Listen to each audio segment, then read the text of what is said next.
Hello friends, कैसे हैं आप। आज लॉर्ड क्लाइव के सुधार के बारे में बात करते हैं। लॉर्ड क्लाइव ने हिंदुस्तान में अपना राजनीतिक जीवन ईस्ट इंडिया कंपनी के एक साधारण क्लर्क के रूप में आरंभ किया था। बाद में वे कंपनी की सैनिक सेवा में शामिल हो गए। अपनी अभूतपूर्व योग्यता और कूटनीतिक कुशलता के आधार पर लॉर्ड क्लाइव ने हिंदुस्तान में अंग्रेजी राज्य की नींव रखी। उन्होंने अंग्रेजों को प्लासी के युद्ध में अप्रत्याशित सफलता दिलवाई और बक्सर के युद्ध के बाद भारतीय राजनीतिज्ञ को अंग्रेजों के नियंत्रण में लाने में महत्वपूर्ण भूमिका निभाई। लॉर्ड क्लाइव को पुनः 1757 और पुनः 1765 में बंगाल का गवर्नर नियुक्त किया गया। अपनी प्रथम गवर्नरशिप में क्लाइव ने कंपनी के आर्थिक सुधार करके उसे अपने नए उत्तरदायित्व के लिए तैयार किया। द्वितीय गवर्नर काल में उन्होंने बंगाल के प्रशासन पर अंग्रेजों का अप्रत्यक्ष नियंत्रण स्थापित कर लिया। क्लाइव के प्रमुख प्रशासनिक सुधार इस प्रकार हैं। प्रथम गवर्नर काल में सुधार, कंपनी के आंतरिक सुधार। क्लाइव के गवर्नर का पद संभालते ही अनुभव किया कि कंपनी के अधिकारी और कर्मचारी भ्रष्ट हो चुके हैं और पूरी तरह व्यक्तिगत स्वार्थ में लगे हैं। इन दोषों को दूर करने के लिए क्लाइव ने निम्न सुधार किए। कंपनी के अधिकारी और कर्मचारी समय समय पर बंगाल के नवाब और स्थानीय व्यापारी को भारी मात्रा में उपहार पर धन आदि लेते रहते थे, जिससे भ्रष्टाचार बढ़ता जा रहा था। क्लाइव ने इस पर तत्काल रोक लगा दी। कंपनी के सभी कर्मचारियों और अधिकारियों को एक शपथ के पर हस्ताक्षर करवाया गया, जिसके अनुसार वे किसी भी प्रकार के उपहार व्यक्तिगत रूप से नहीं प्राप्त करेंगे।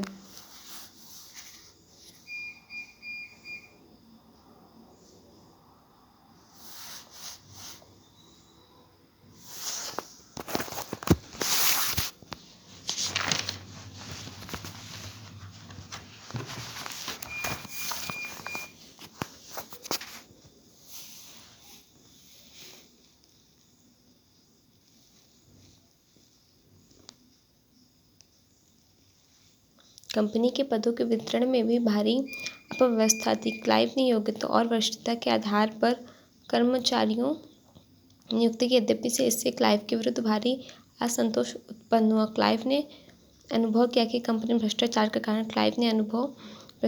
कारण उसके कर्मचारियों का वेतन बहुत कम होना था, अतः उसने व्यक्तिगत आधार पर प्रतिबंध की क्षतिपूर्ति के लिए संचालक मंडल में वेतन से वृद्धि करने का अनुरोध किया। उसने अधिकारी का लाभ पहुंचाने के लिए एक व्यापार सम्मति बनाने का प्रस्ताव रखा।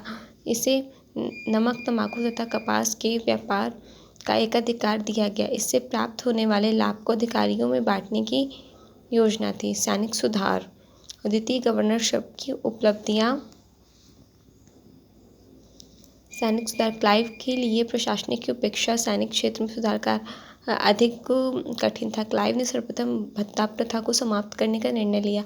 आरंभ में कंपनी के सैनिक जब युद्ध क्षेत्र में भेजे जाते थे तो उन्हें वेतन का जो दोगुना भत्ते के रूप में प्राप्त होता था। उस समय कंपनी की सेवाओं का खर्च भारतीय शासक देता था, जिससे सुरक्षा के लिए सेनानी भेजी जाती थी। परंतु बंगाल की दीवानी प्राप्त होने के बाद अब वह कंपनी के कोष से दिया जाने लगा था। क्लाइव इसे समाप्त करना चाहता था। भत्ता व्यवस्था को पूरी तरह से समाप्त करने पर सैनिक विद्रोह की संभावना थी। क्लाइव ने नया नियम बनाने, जिसके अनुसार मुंगेर या पटना की छावनियों में तैनात सैनिकों को आधा भत्ता मिलेगा। बंगाल व बिहार की सीमा के भीतर रहते हुए जब वह युद्ध करेंगे तो उन्हें अपने वेतन के बराबर भत्ता दिया जाएगा, तथा जब वह अवध की सीमाओं में प्रवेश करेंगे तो वेतन के दोगुने भत्ते के बराबर हो जाएंगे। द्वितीय गवर्नरशिप की उपलब्धियां, दीवानी शाह आलम से प्राप्त करना।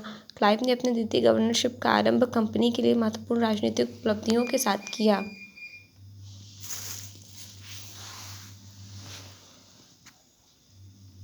अपने बक्सर का युद्ध समाप्त होने के बाद मुगल सम्राट शाह आलम द्वितीय के साथ इलाहाबाद की संधि। इस संधि के द्वारा शाह आलम द्वितीय को अंग्रेजों ने गढ़ा तथा इलाहाबाद की जागीरें तथा 26 लाख रुपए का पेंशन दी। उसके बाद बदले में मुगल सम्राट ने अंग्रेजों बंगाल, बिहार, उड़ीसा ने दीवानी अधिकार प्रदान किया। इलाहाबाद की संधि के द्वारा बंगाल, बिहार और उड़ीसा के खर्च एकत्र करने का अधिकार ईस्ट इंडिया कंपनी के पास आ गया। इस प्रकार क्लाइव ने बंगाल की अर्थव्यवस्था पर अंग्रेज नियंत्रण स्थापित किया। निजाम प्राप्त करना, दैत्य शासन व्यवस्था और मूल्यांकन। निजाम प्राप्त करना, बक्सर में युद्ध मीर जाफर की मृत्यु हो गई। उसका पुत्र नजमुद्दौला बंगाल का नया नवाब बना। अंग्रेजों ने युवा नवाब पर दबाव डालकर उसे एक संधि करने के लिए किया। इस संधि के अनुसार नवाब राज्य की निजामत अर्थात सैनिक की फौजदारी व्यवस्था कंपनी को सौंप देगा। इसके बदले में कंपनी उसे 50 लाख रुपए वार्षिक धनराशि देगी। नवाब केवल आर्थिक सुरक्षा और अपनी गरिमा की आवश्यकतानुसार ही सेना रखेंगे। दैत्य शासन व्यवस्था। क्लाइव ने बंगाल में निजी नियंत्रण सुविधाजनक बनाने के लिए दैत्य शासन व्यवस्था की स्थापना की, जिसमें बंगाल का प्रत्यक्ष शासक नवाब रहा, परंतु अप्रत्यक्ष रूप से शासन की बागडोर अंग्रेजों के हाथों में आ गई। मूल्यांकन। लॉर्ड क्लाइव ने अद्भुत सैनिक कूटनीतिक द्वारा बंगाल में निजी शासन को नींव रखी।